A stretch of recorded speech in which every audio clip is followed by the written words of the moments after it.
In this video, I'm going to show you how to solve a system of linear inequalities.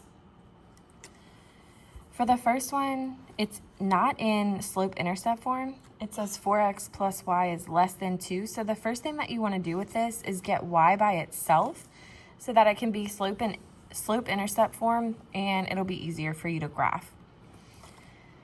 The first thing I need to do is subtract 4x from both sides. Okay, and then just rewrite that. This cancels out, so I have just y on the left side.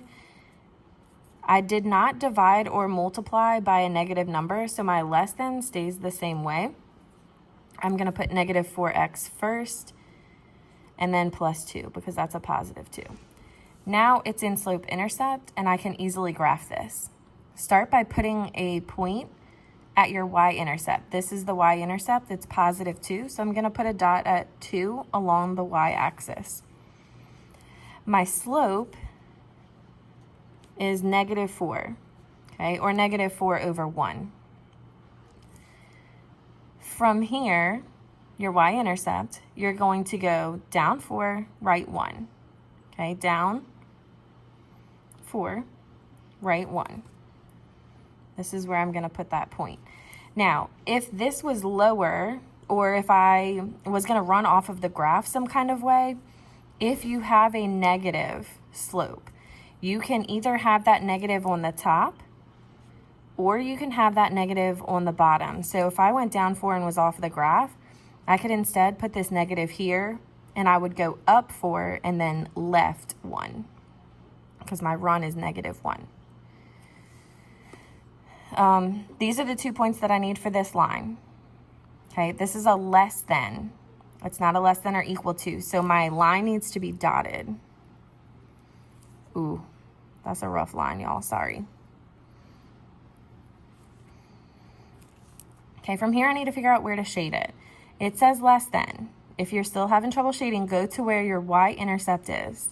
You need to follow whatever the sign is. So if it says less than, that's under, meaning all of this is less than my y-intercept at 2. So this is the part that needs to be shaded, which means that I'm shading all of this underneath here.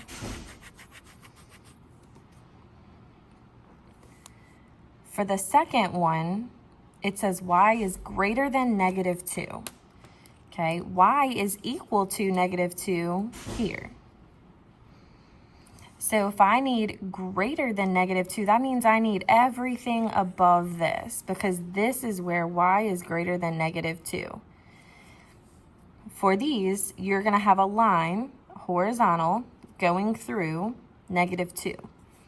Be careful with this one. It's not a solid line. It's dotted because there's no or equal to underneath that. So this is also going to be a dotted line.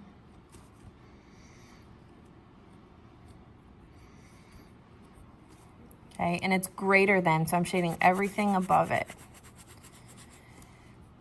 Now the solution for this is not all of the shaded areas, it's only the shaded area where it's double shaded, meaning where there are points that are solutions to both inequalities. Okay, and this part, it was here. I had pink and blue shaded here. So although these areas are shaded, they're only solutions for one of the linear inequalities. If you're graphing a system of inequalities, you need it to be where they're both shaded.